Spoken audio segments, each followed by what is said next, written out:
Welcome to another episode of Strategy Simplified. If you're listening and you are a first-year MBA interested in breaking into consulting, then you know that you have interviews coming up in the next 6 to 8 weeks. Your application deadline may have already have passed. If not, it's coming up soon between November and the beginning of January. And then interviews will follow at the beginning of January on into February. So it's time to get your case prep underway. And in this episode, Naman breaks down a case prep plan for you to utilize to get ready in a condensed time period. So it's really practical. He gives you some milestones to hit for your case prep. So listen in, take notes, and then follow this prep strategy because it'll take you a long way towards landing an offer. All right, let's dive into the episode. Hello and happy Wednesday, everybody.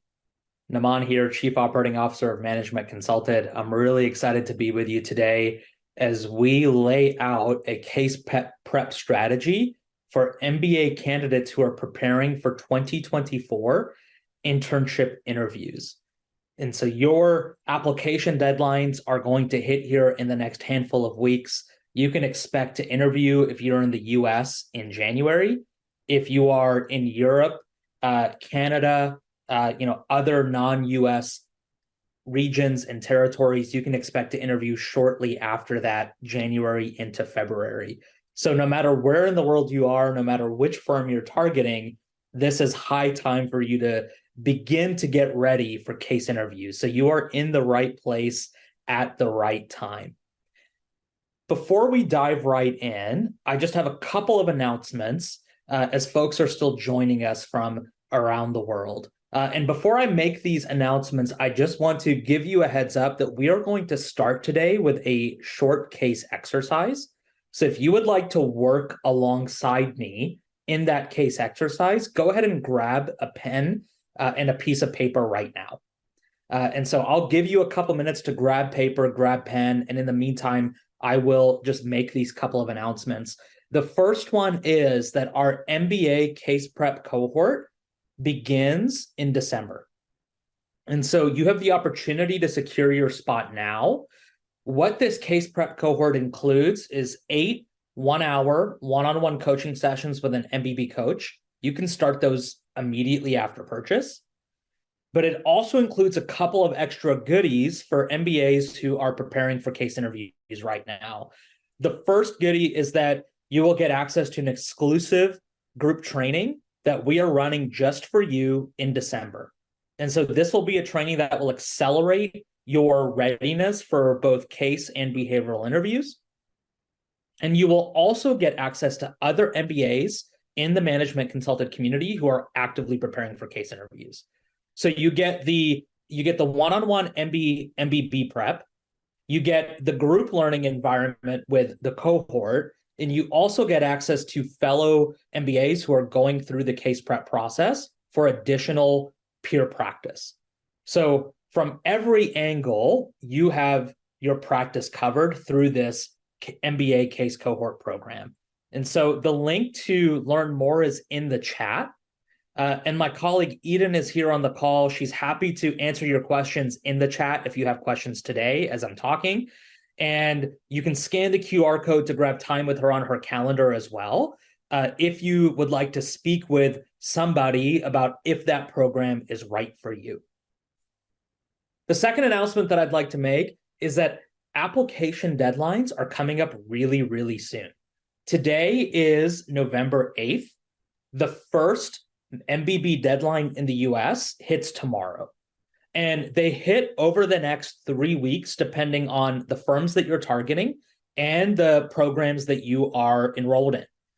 So if you haven't yet started to optimize your resume, if you haven't yet started to network, like the time to do that was yesterday. The second best time to do that is today. And so we're not talking about resumes and networking today, but that case prep cohort includes resume edits, includes networking support if you need it. And we're also happy to answer your resume and your networking questions when we get to the Q&A portion of today as well. It's not a part of the formal agenda, but I want to verbalize that now because you should be focused on those aspects of the recruiting process right now.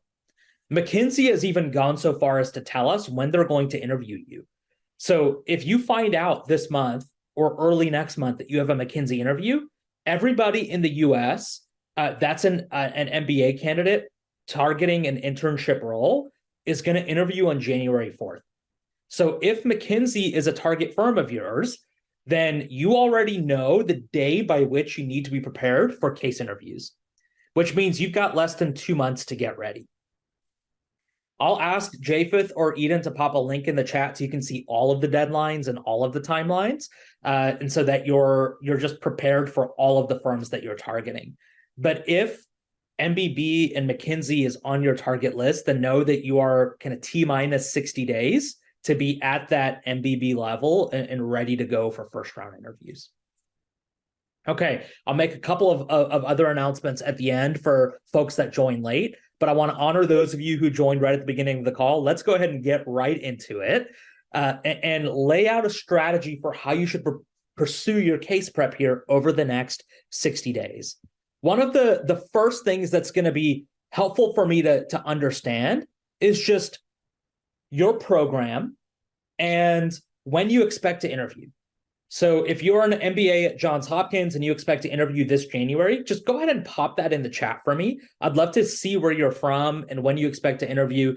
That'll just help me really tailor today's content to the critical mass of you on the call today.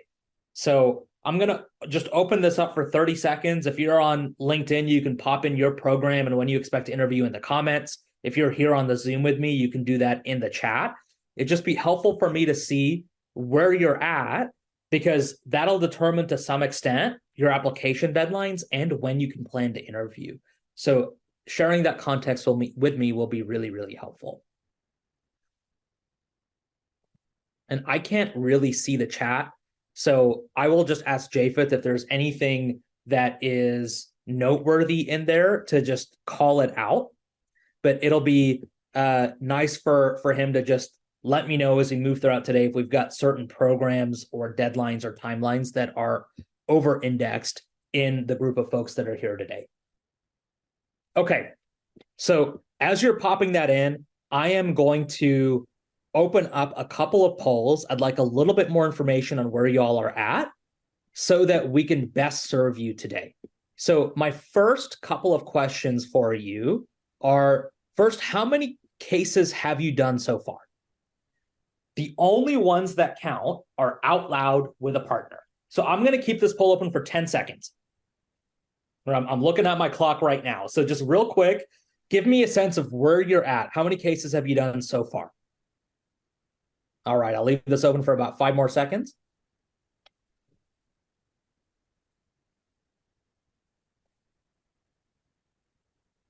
Okay, fantastic. Where are we at so far? Let me share the results. So it looks like a plurality of us have done between 1 to 5 cases out loud. Great. So we maybe theoretically and intellectually understand what a case is, but haven't gotten a whole lot of reps.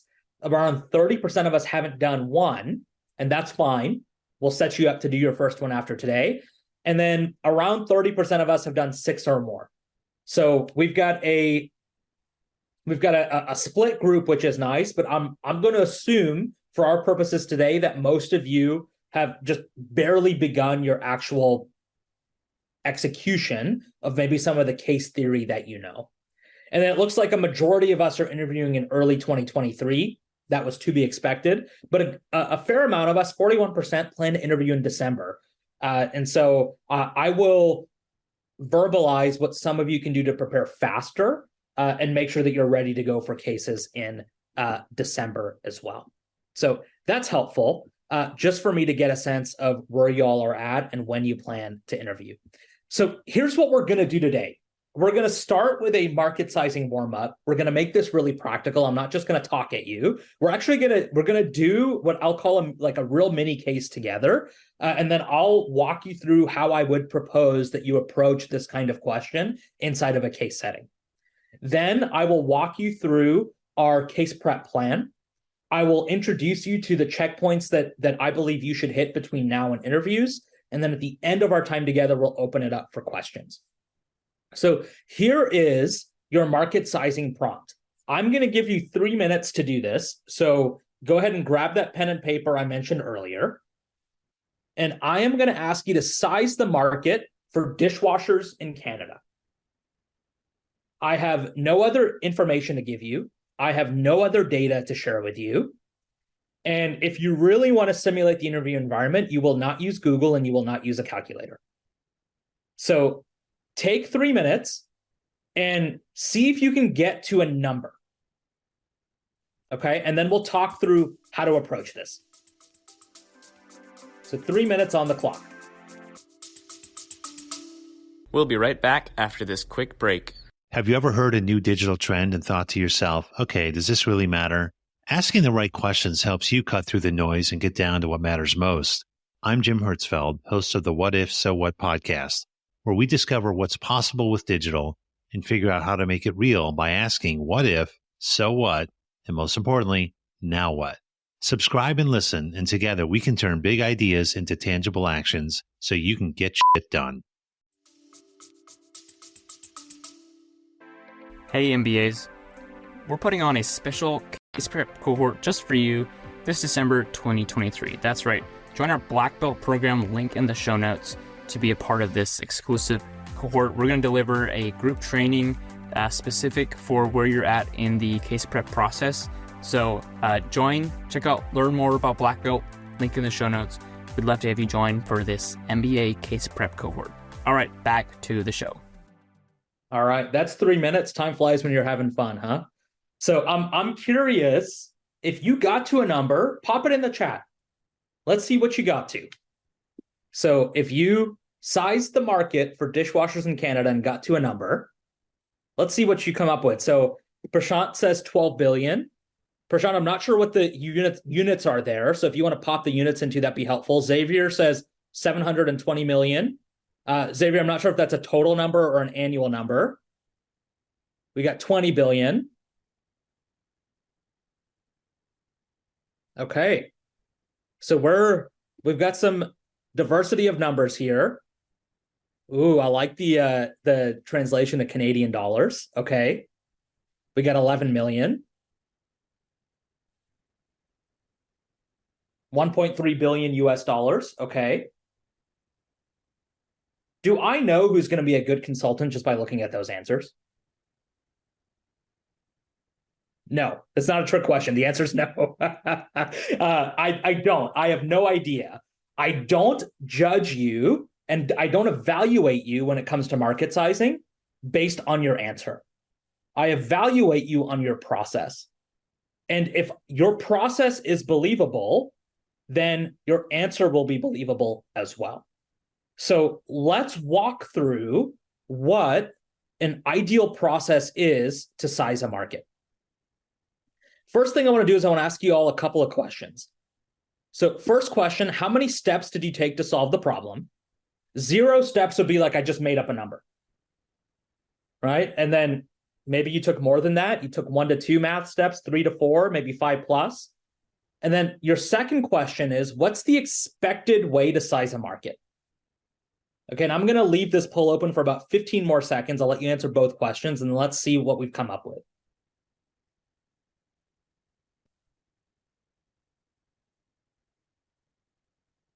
All right, 5 more seconds. Great. Let's shut this down and see where we're at. So a plurality of us said, almost half, we took 3 to 4 steps to get to our answer. And then 30% of us said we took 5 plus. Great. And then we've got a real split group here on the expected way to size a market, which is always fun for me, but revenue per year, 1 out. So let's take this from the top. How many steps should it take you to solve a market sizing problem? At the MBA level, it should take you 5 or more steps. And I'm going to walk you through today a 5-step process for how to size a market. It's robust enough to show me that you're thinking about the question holistically, that you have a sound enough process without overcomplicating things. So I want you to take a 5-step process if and when you're sizing a market. And if I do not tell you otherwise, the expected way for you to size a market is revenue per year. Okay. Revenue per year is how I can do and run a comparative analysis on products and services across markets or across segments.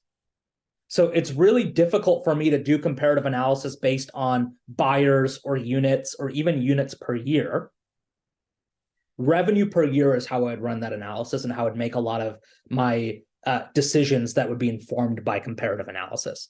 So if I don't tell you otherwise, your assumption should be that if I ask you to size a market, revenue per year is the metric that I'm looking for. And if we were actually in an interview, you would have gotten the chance to ask me a couple of clarifying questions. I didn't give you the chance here because we're a big group, but you would have gotten the chance to ask me some clarifying questions. And one of the clarifying questions you could have asked me would be the unit that I'm expecting you to size this market for. But one of the mistakes that a lot of candidates make is they ask me open-ended questions like that. Well, which unit would you like me to size this market in? The best candidates are hypothesis-driven with the questions that they ask. So you would say to me, I'm assuming that when you ask me to size the market for dishwashers in Canada, you're asking me to size the market in revenue per year. Can you confirm that? Yes or no? That's a good question. A question that just asks me, what are the units that you want me to use? Not a good question. So put a stake in the ground, lead with your point of view, lead with a perspective and a hypothesis, and then ask me to confirm or adjust it.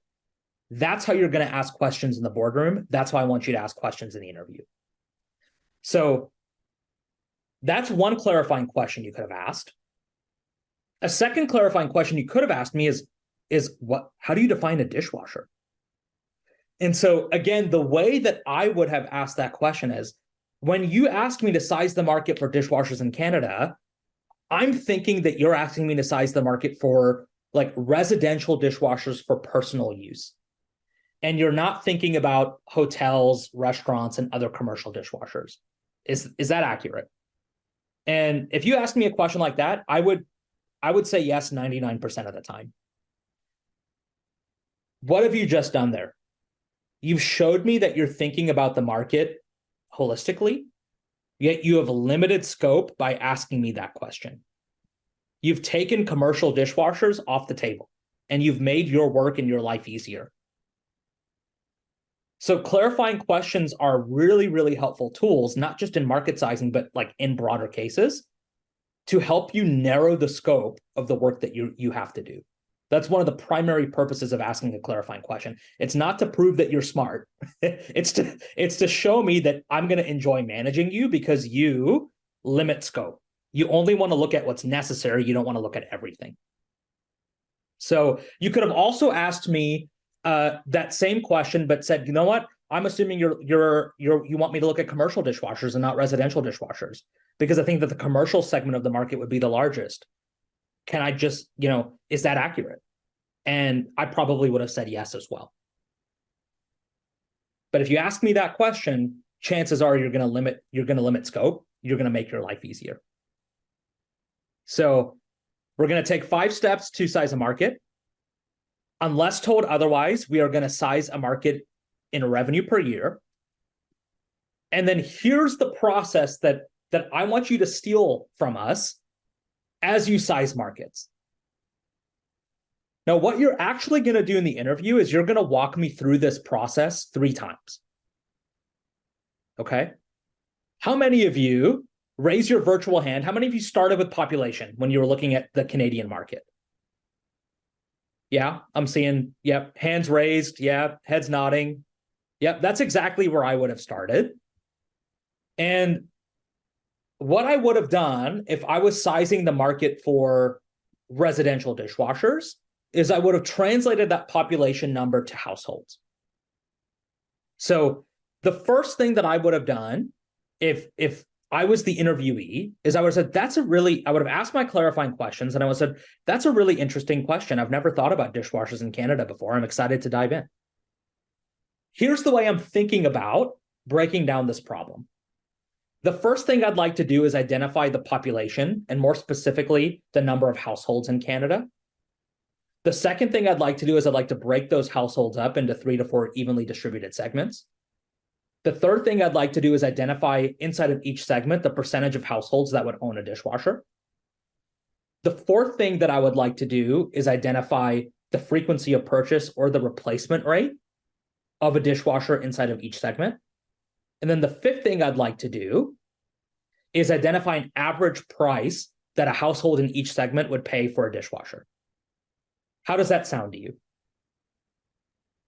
And then as the interviewer, you would say, hey, that sounds great. What are you doing there? You're doing a couple of things. First, you're showcasing your ability to be organized and structured. You're walking me through your proposed approach first. Second, you're buying time to think through the assumptions you're going to make because you've got this process memorized. And as you're walking me through this process, you're already thinking ahead to the assumptions that you're going to make. Third, you're showing me the type of person you're going to be on my team, that you're going to come to me with a perspective and a point of view. But then before you actually go and do the work, you're going to open yourself up to feedback and you're going to allow me to direct you. And those are the types of people I'm looking for to join my team.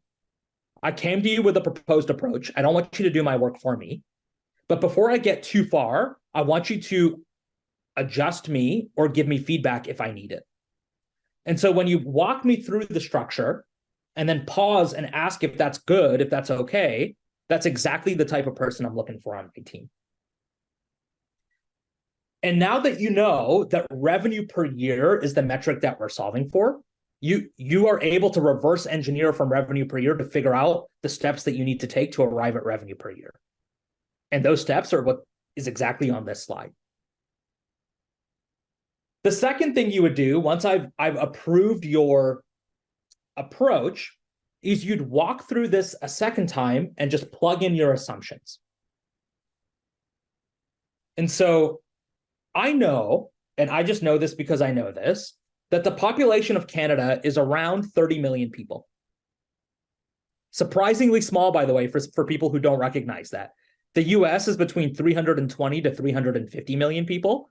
Canada is larger by land mass, but only has 10% of the population of the US. So I would say I'm going to assume that Canada has around 30 million people because I know that it's much, much smaller than the US, and I'm assuming it's about 10% of the size by population. And as a developed Western country where multiple generations don't typically live in the same household, I'm going to assume that the average household size in Canada is quite small. And so I'm going to assume that there are around 3 people per household, which gives us 10 million households in Canada. The next thing that I'm going to do is I'm going to choose a segmentation. And there are really 5 main ways that you could segment a market: age, income, geography, gender, and needs. So you can pick one of those segmentation options and apply it to the households that you've just identified. So you're going to say, I'm going to segment this market by geography. And I'm going to think about this market in terms of urban, suburban, and rural. And I think that X% of households are in this segment, Y% are in this segment, and Z% are in this segment. I'm then going to go through in each segment and identify the percentage of households in each segment that already own a dishwasher. And I think it's A for this segment, B for this segment, C for this segment. I'm then going to assume that inside of each segment, there's a little bit of a different frequency of purchase. There's a different replacement rate. I think it's A for this segment, B for this segment, C for this segment. And then I'm going to do the same thing for the average price. All you're doing the second time is walking me through your assumptions. You haven't done any math yet. So you walk me through your assumptions, and then you ask me for my thoughts on those assumptions. And I might push back. If you tell me Canada has like 1 billion people, I'll probably push back on you. If you tell me that Canada has like 100,000 people, I'll also push back on you. Market sizing is not a test for how much information you have memorized. I just want you to be directionally correct with the assumptions that you're making. because a lot of the models that you're going to build on the job are going to require you to make some level of reasonable assumptions. And so that's what I'm testing for here. And you'll have clients and you'll have stakeholders who in a meeting will ask you to adjust inputs and assumptions on the fly inside of a meeting. So I want to see if you can do that in real time. After that, you'll walk me through this structure again the third time. This time you'll do the calculations. So you'll take the numbers that you just laid out and you'll actually do the math. And you'll do the math across your paper for each segment. If you are writing as you talk, and if you are walking me through your structure first, your assumption second, and then doing the calculations third, the chances are very slim you're going to mess up on the math. Where people mess up on the math is that they dive right into trying to get to an answer without first walking me through their structure and without second walking me through their assumptions. Math inside of case interviews is less about the calculations and more about the process you use to get to an answer. Even in the quantitative part of a case, it's more about structure than it is about actual calculations. And if you get the structure right, if you lay out the math right, you'll find you're actually much better at the actual calculations. There's a lot of candidates out there that think they're bad at math. Turns out they're just really bad at laying out math. And so focus first on how you set up your problem-solving approach before you dive right into trying to actually solve the problem. The last thing that I want you to do once you've done the calculations and given me a number is I want you to end with insights. So tell me, is this a bigger number than you expected? Is this a smaller number than you expected? Why is that so? Oh, you know what? That's a smaller number than I expected. If I could do this again, I would assume that Canada has more people, or I would assume that a dishwasher costs more, or I would assume a lower frequency of purchase. Give me some level of insight. Tell me what you think about the answer that you just arrived at. Let me put these on a slide just so you all can see them. I know I mentioned them already, but 5 ways that I'd recommend that you segment markets. Age, income. Typically, income is segmented upper, middle, lower. Geography, typically segmented urban, suburban, rural. Gender, for the sake of market research, typically segmented as adult male, adult female, youth. And then needs. You've got your lovers, your likers, and your haters. Right? So if I asked you to size the market, for example, for bicycles in Italy, you'll have your professional bikers, your professional bicyclists. That'll be one segment. You'll have the people that recreationally bike, who might be one segment.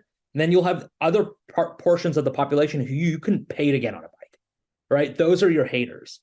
So it can sometimes make sense to segment a market by needs. You do not need more than one level of segmentation at the MBA level. Don't overcomplicate things, just pick one. We'll be right back after this quick break. Hey, you. Yeah, you listening. Do you like personal finance or real estate? Are you itching to build wealth and create a better life for yourself or your family? Then you need to come check out the Life, Money, and More podcast with real estate agent, YouTuber, and actor Sage Weiss. This isn't your average finance show. We dive deep and do not sugarcoat topics around money and life. The Life, Money, and More podcast releases 2 episodes a week just for you, because we're all about helping you win in this crazy world we live in. Come join the thousands of listeners on the Life, Money, and More podcast.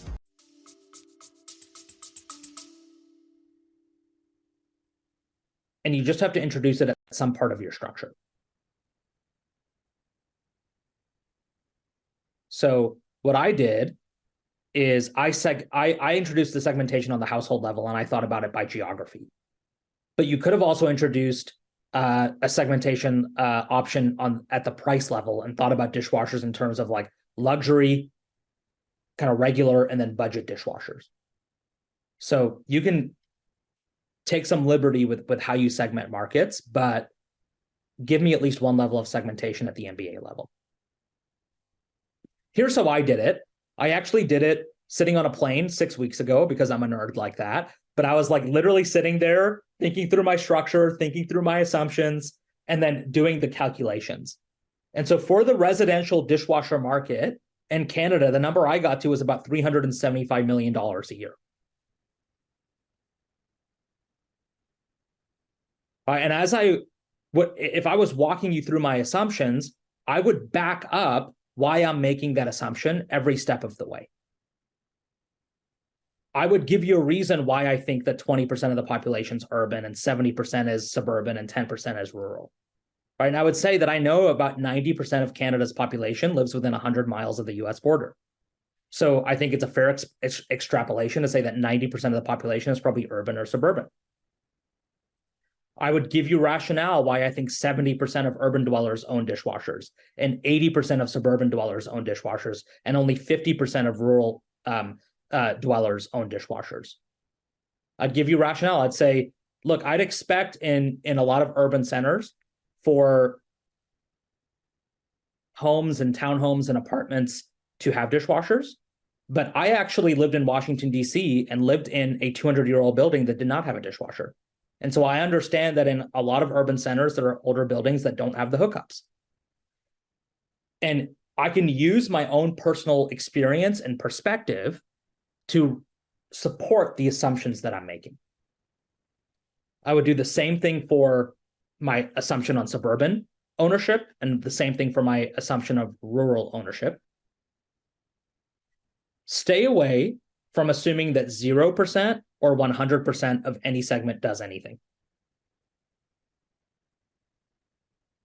There's always someone that owns something or does something, and there's never that everyone does something. Right? Even on this call, I'm sure that there are many, many people who did not grow up with a dishwasher.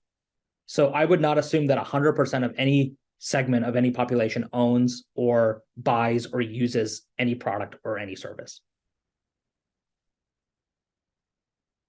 Let me walk you through just a couple of need-to-know facts for market sizing. Again, market sizing is not a memorization game. I'm not testing you on how much information you know, how many facts you have got memorized, but some facts can be helpful for you just to keep in your back pocket as you're making assumptions. So for my US MBAs, you should know the US population, and perhaps even more importantly, you should know the US age distribution. So US population, you can use 300 million, you can use 320 million, you can use 350 million. The US age distribution is really, really interesting. You have 10 million people in the US for every 5-year increment. So 0 to 5 years old, 10 million people. 6 to 10 years old, 10 million people. 11 to 15 years old, 10 million people. And it goes on and on like this until you hit age 70.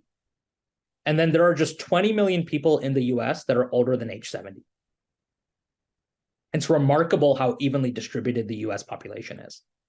So as you're making assumptions inside of a market sizing question or inside of a broader case, knowing that age distribution can be really, really helpful for you to get directionally correct in the analysis that you're doing.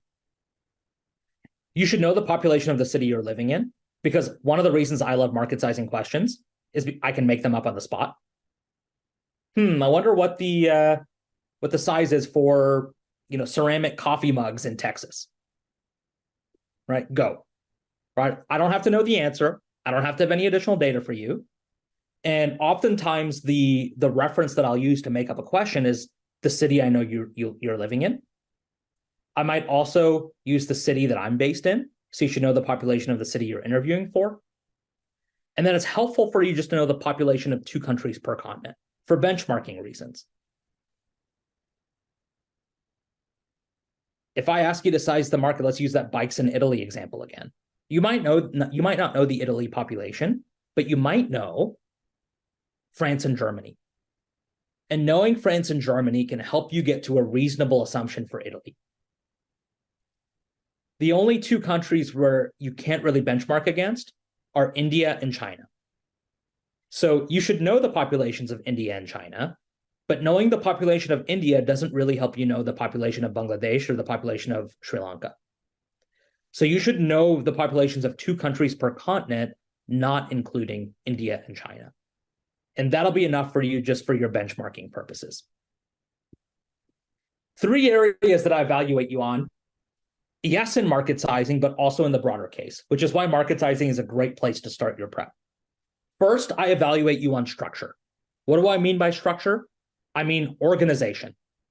Are you organized in your approach? Are you displaying clarity of thought? And if you're going to use this framework, and if you're going to walk me through it 3 times, then you're going to display structure and organization. By the way, if someone ever gives you feedback, you need to be more structured. What they're actually saying is you need to be more organized. The second thing that I'm evaluating you on is problem solving. Number 1, do you get to an answer? Number 2, do you get to an answer that makes sense?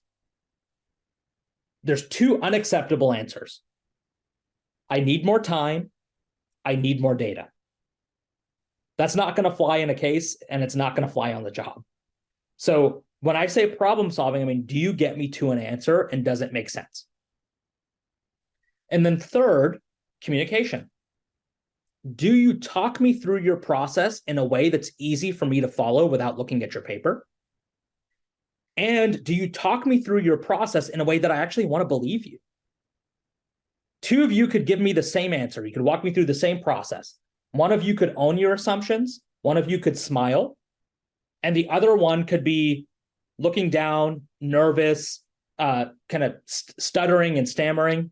You could give me the same content, but I'm going to believe one of you and not believe the other one. So do you talk me through your process clearly and also confidently? Because me believing your answer comes down to me believing your process, but also believing your delivery. And I'm evaluating how you're going to deliver recommendations, walkthroughs, process to my clients. If you can't do that, then I can't trust you to be in front of a client I've spent years building a relationship with. So smile, act like you're having fun. If you make a mistake, recognize it and say, oh, I think I missed a 0 there. Let me go back and fix that. Own it and move on. It's not the end of the world. That's what I'm looking for as I'm running you through a market sizing prompt, and honestly, as I'm running you through any type of case. All of the evaluations on my paper at McKinsey, Bain, and BCG are really like subcategories of these 3 parent categories that you see here on this slide. Okay. I'm going to recommend that you start your prep with market sizing. Here's why. First, a market sizing question is almost always part of a broader round 1 case. Second, market sizing can also be used as a standalone round 0 interview. This is especially true for those of you that are coming from non-core schools. There are firms that will run you through a screening interview. And often a part of that screening interview will be like a short kind of technical question or mini case like this. So be prepared for this in a round 0 setting, and then definitely be prepared for this in a round 1. The other reason I recommend you start here is because all of the skills we've just talked about are skills that you need to display inside of a broader case. You need to have the ability to develop a structure to an ambiguous problem. You need to have the ability to make reasonable assumptions. You need to have the ability to do calculations on the fly, and you need to have the ability to extract insights from the numbers that you get. That's what I'm going to ask you to do in any kind of case. But market sizing is a really accessible and easy way to start to build those skills, because you can do these on your own, like in your everyday life. You can be driving down the road and see a fireworks shack on the side of the road and think, I wonder what the size of the fireworks market is in this state. You can be walking on campus. You can see a desk chair and think, I wonder what the size of the desk chair market is in this city. And you can be thinking through this and just internalizing this as you go. You don't need a partner initially, right? These are easy questions to make up. And it's easy to start to internalize this process on your own, which is why I recommend that you start here. And if I were you, I would do 2 market sizing questions a day on my own for the next 5 days. And then after that, I would do 2 market sizing questions a day for the next 5 days with a partner. And have the partner push back on some of your assumptions, right? Have them ask you, hey, you know what? How would the answer change if you had adjusted this variable? Right? Just have them ask you some basic questions so that you get used to the back and forth inside of an interview setting. And so that you also get used to presenting your answers verbally to someone. There is no other way to simulate the interview environment other than doing this with another human being out loud. And so you want to get there really, really quickly. Okay, that is my 30-ish minute crash course on market sizing.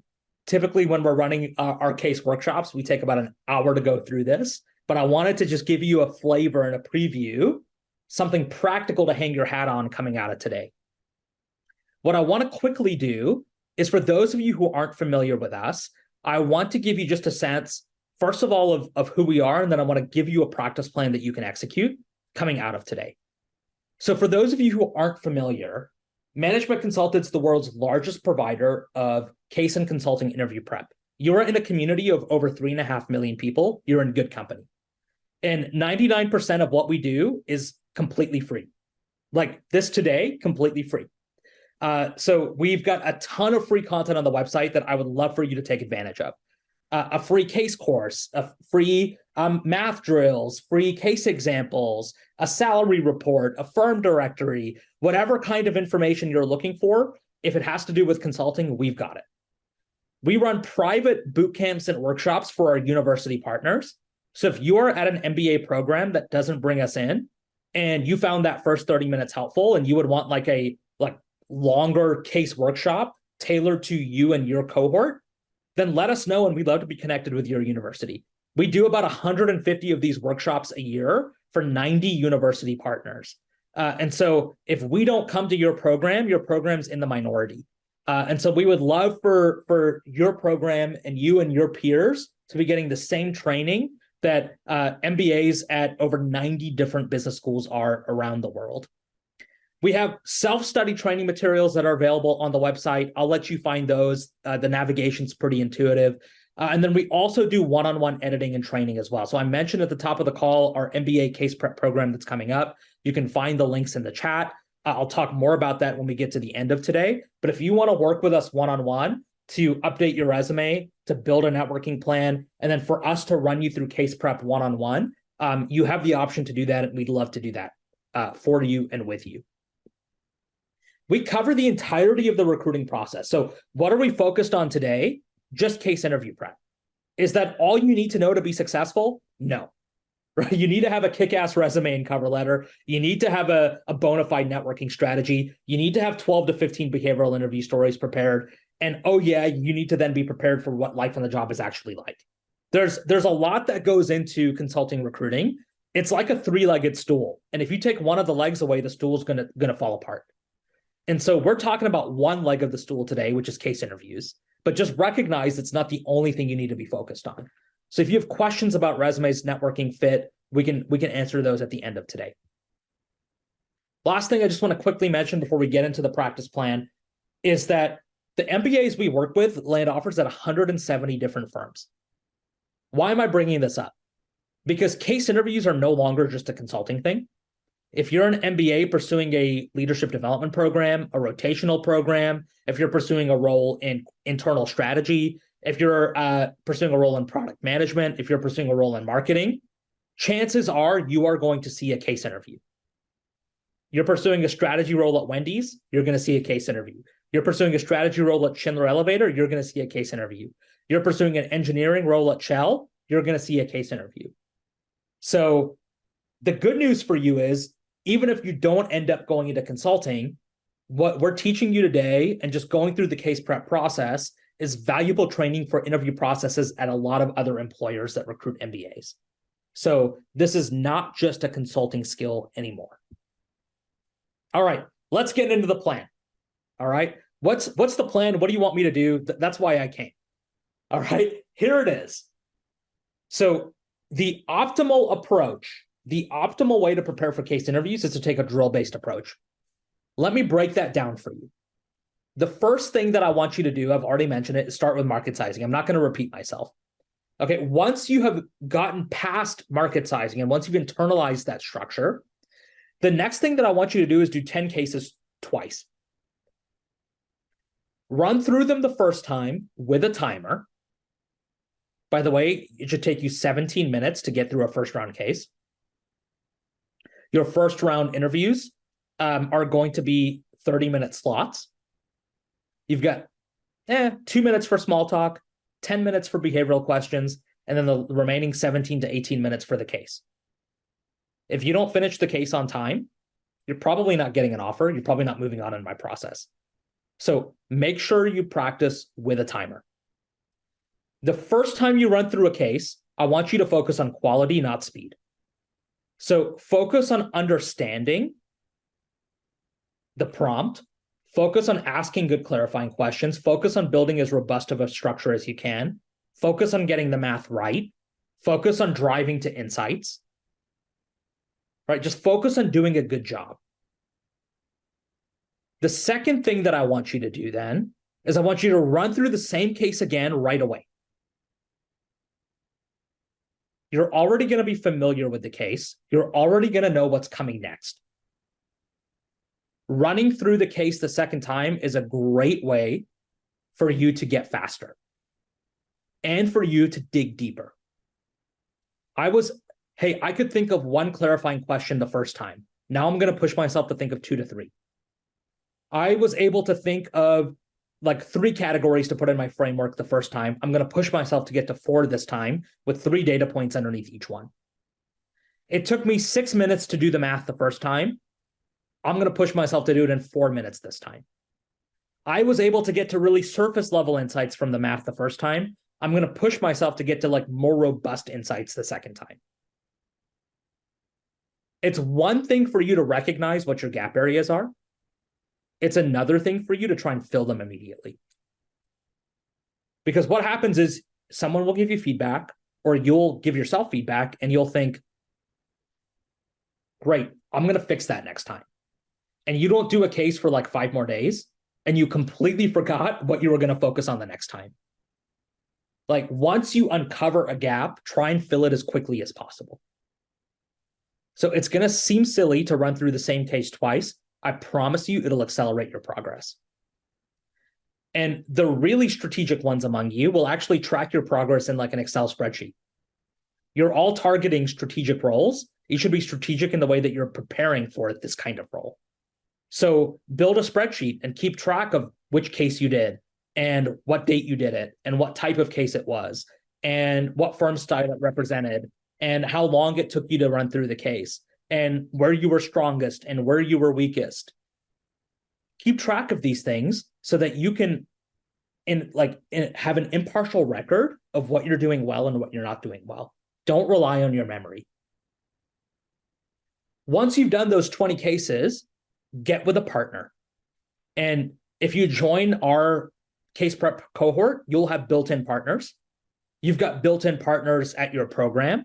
You've got built-in partners on our free case partner group that's on LinkedIn. There's a lot of different places you can go to get case partners. But get with a partner, download our free scoring chart that you can find on the website, and have them run you through cases. Once you've done another 5 to 10 cases with a partner, you will have a really good sense of where you're strong and where you're not. At that point, you want to drill your weaknesses. Here's the dirty little secret, and maybe it's not a secret to you, but there's a lot of misconception out there around how case interviews are evaluated. I am looking for well-rounded candidates. You have to meet a benchmark level of performance in each area of my evaluation. You do not get a pass for being a superstar in one area.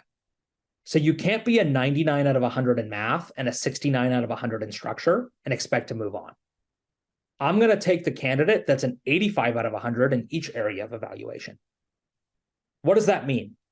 It means that you can't ignore your weaknesses. You have to address them. And the best way to address weaknesses is not by doing a lot of cases. If you do 100 cases, here's what's going to happen. Your strengths are going to get stronger. Your weaknesses are also going to get stronger, but you probably won't close the gap between the two.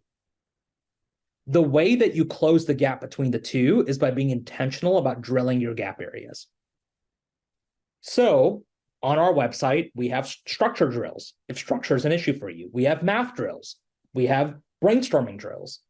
We have business acumen drills. We have chart drills, graph drills, exhibit drills, so that when you identify where you're strong and where you're not, you have a resource to go to drill and fix those mistakes. This, by the way, is like a great time for you to use books as well. A lot of people read books at the beginning of their process, right? You'll read Case in Point, you'll read Case Interview Secrets. They're great books, but reading them early on is really a waste of time because it's 300 pages of theory. You intellectually get it, but you actually don't know if you've gotten it until you apply it. So I like to use the books more as a tool to fix my mistakes. Oh, I'm struggling with my frameworks. Let me go to Victor Cheng's book and like do some of the exercises in Case Interview Secrets. Let me go like reread the structure chapter. Like that's the best use of those books. It's to use them to fix specific mistakes and gap areas, not to like read all 300 pages and waste a whole bunch of your time. Once you've done an hour or two of focused drill-based prep, you can go back and run through more full cases and see if you've improved. Put it all back together and roll. Okay? This is the exact same process that we guide our clients through. So I'm just giving you our plan here for free. It's up to you now to execute. Now, those first 10 cases that I mentioned, the ones I want you to do twice, what should those cases be? Great question. Here they are. So 4 out of those 10 cases should be profitability cases. 4 out of those 10 cases should be market study cases. And 2 out of those 10 cases should be M&A cases. That will give you a great initial, like broad-based view and understanding of different case types and problem types. From there, you can move to level 2 cases and then more creative and advanced cases. And inside of our case library, you will find cases tagged with this nomenclature. So you can find profitability cases, you can find market study cases, you can find M&A cases. Okay, so between the market sizing I've asked you to do and between these cases, you now have your first like 20 to 30 cases that you need to do coming out of today. Here are some checkpoints between now and interviews that I would just recommend that you hit, right? A lot of us need a plan to stay accountable to. And so here's one. By Thanksgiving, you should have completed 10 market sizing cases out loud and 5 full cases out loud with a partner. That's a really good place to be by Thanksgiving. By December 15th, you should be starting to blend frameworks and create your own. And you should be starting to think through your behavioral interview stories as well. And then by interviews, you want to be accurate on your mental math and quick. You want to be comfortable with data visualization and interpretation. You want to be structured in your brainstorming. So don't just give me good ideas, stream of consciousness. Communicate them in a way where they're organized and categorized and I can follow them. And you should have exposure to different case types and firm styles by the time January 1st rolls around. So our Black Belt program is built to have you hit these checkpoints, but you can hit them without us. You just need to know what they are, right? So now that you've got a target to hit, you can choose whether you work with us or not. But my recommendation is that you hit these targets, whether it's with us or without us. Last thing I'll show you here before we open it up for a couple of questions is this is what our coaching plan looks like that we, at a high level, work through with our clients. And so if you join Black Belt, this is what you can expect. If you don't join Black Belt and want to steal this, you're more than welcome to. So once a candidate has gone through those initial 10 cases that we've asked them to do, and it's time for them to really bump their out loud practice up a notch, we run them through a diagnostic case. And we want to get a sense of where those specific gap areas lie relative to your timeline and your target firms. We then run you through some targeted sessions to fill those gaps.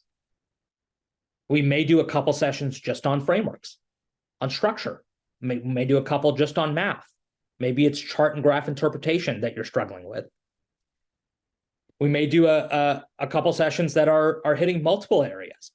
Maybe it's the brainstorming and the chart interpretation you need help with. But we'll build a tailored prep plan for you based on that diagnostic session. And then once you're starting to hit that benchmark level of performance inside of each area of evaluation, we'll put everything back together and start running you through full cases. And at that point, we move away from being your coach and more towards being your mock interviewer. And we focus a lot on communication, on polish, and on pressure testing. So this is what you can expect if you work with us. But as you start working with any partner, even if it's not us, this is a good plan for you to adapt and follow. Last couple things I'll just mention. I won't read through this. I've mentioned it already. You all can see it here on the slide. But that program that I've mentioned, it's called Black Belt. It's our flagship case prep program. We're running a special MBA cohort in December. And if you'd like to learn more, you can click the link in the chat, or you can ask questions once we get to the Q&A portion. But we have 25 MBB coaches who are amazing and standing by ready to help you succeed. You get to choose your coach, you get to read their bio, you get to look at their availability, and you get to see like whose experience resonates with you, and you get to choose who you'd like to work with. There are former BCG principals on this list. There are former McKinsey partners on this list. Everybody who's on our coaching team was either a case buddy or an interviewer at McKinsey, Bain, or BCG. And they have been thoroughly vetted by our team. Less than half the folks who want to join our coaching team actually make the cut, because it's a different skill to coach someone to do a case than it is to go through one. So these are the best of the best. And this is who you'll be working with if you decide to work with Management Consulted. And with that, we'll wrap up for today. So thank you so much, everybody, for joining us. We're really excited to work with those of you who decide to engage with Management Consulted moving forward. But regardless, we wish you the best of luck, really and truly. And if you have any questions along your journey, don't hesitate to reach out to us. You can write us at team@managementconsulted.com. You can also connect with us on LinkedIn, and we are happy to answer your questions, encourage you, right? We're in your corner. And so let us know how we can help as you move forward in the recruiting process. Have a wonderful rest of your day. Thanks, everyone. Thank you for joining this MBA Case Prep Strategy episode. If you enjoyed it, leave us a rating and review on Apple Podcasts or Spotify to let us know what you're thinking about the show. We'd love hearing from you. If you're in the US, happy Thanksgiving. Hope you enjoy a wonderful holiday with family or friends or wherever you may be at. As always, you can reach us at team@managementconsulted.com with your questions or comments, and we'll get back to you as soon as possible. We'll catch you on another episode of Strategy Simplified very soon. Cheers.